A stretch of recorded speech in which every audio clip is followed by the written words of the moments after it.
One morning, Mr. Percival came to see the narrow gauge engines. He had very important news. "Your old engineer, Mr. Ivo Hugh, is visiting the railway today," he told them.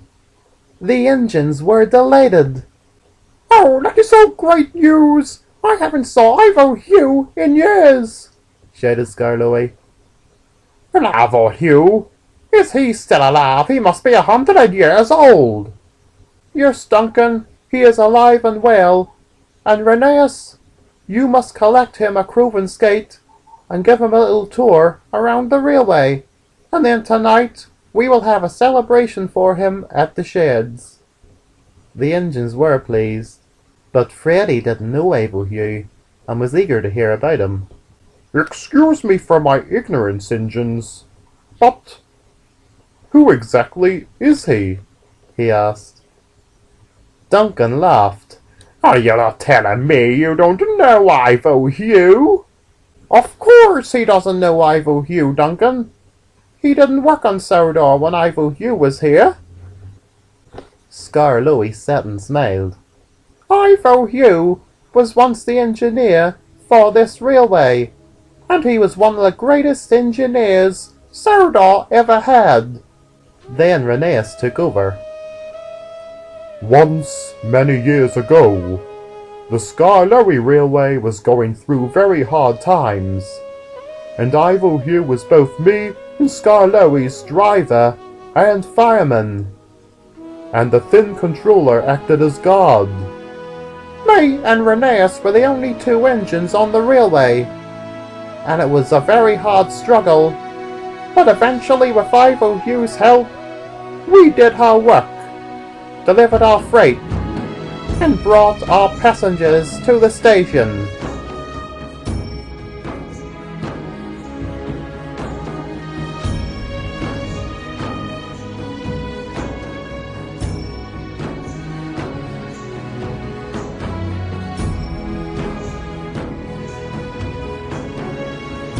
"And once, he became my driver as well," Rusty told him.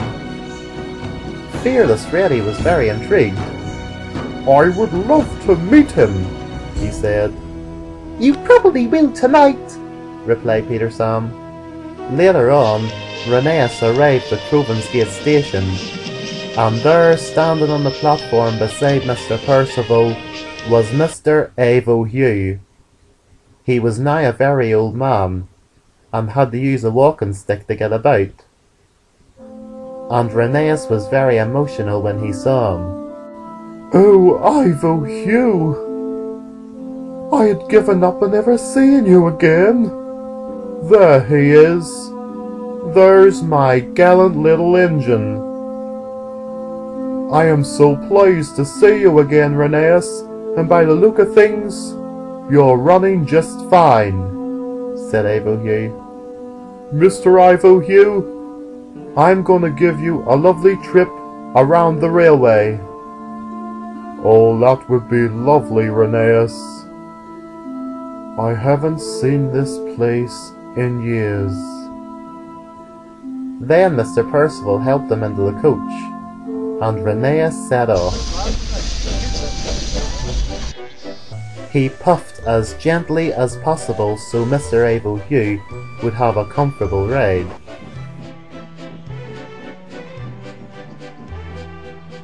Ivo Hugh looked through the window the whole time, and remembered all the sights that he used to see when he drove the engines.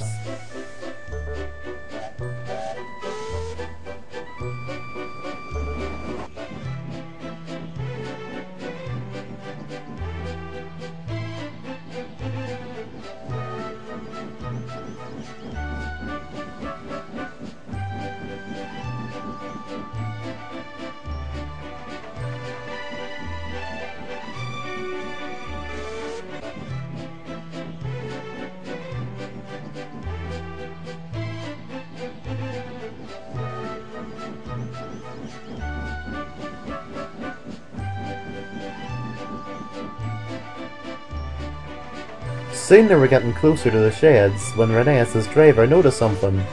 "We're going to have to stop for water, Rheneas."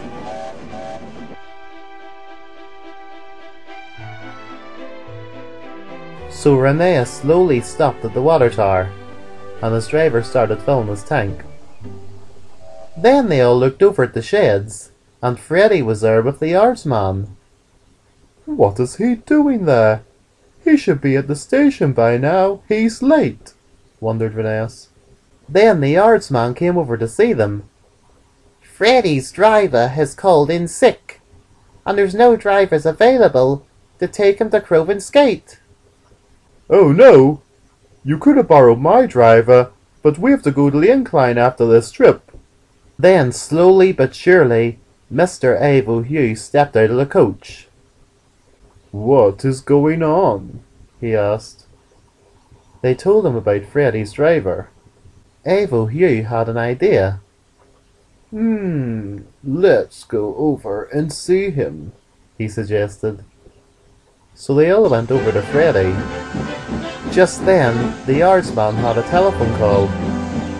"Apparently a driver has arrived at Crovan's Gate, but it'll take too long for him to come to the sheds.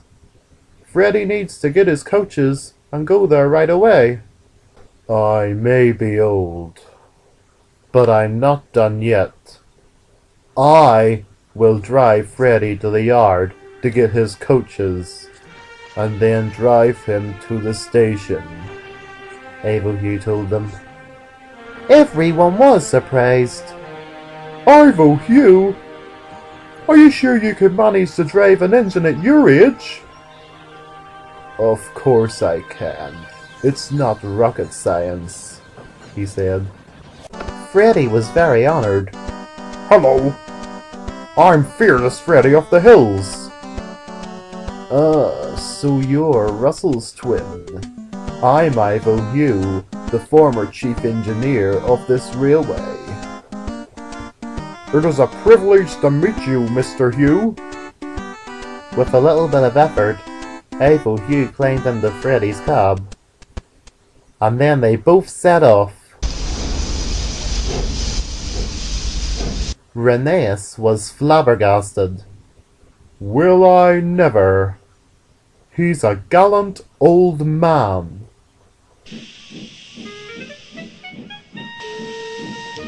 Soon they arrived at the yards, and Freddy coupled onto the coaches. "I never thought I would do this again," said Avo Hugh. "I never thought you would drive me," replied Freddy.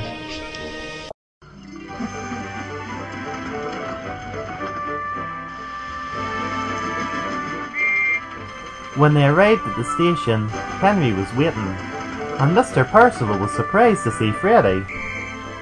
"I don't understand. Who drove you here?" he asked.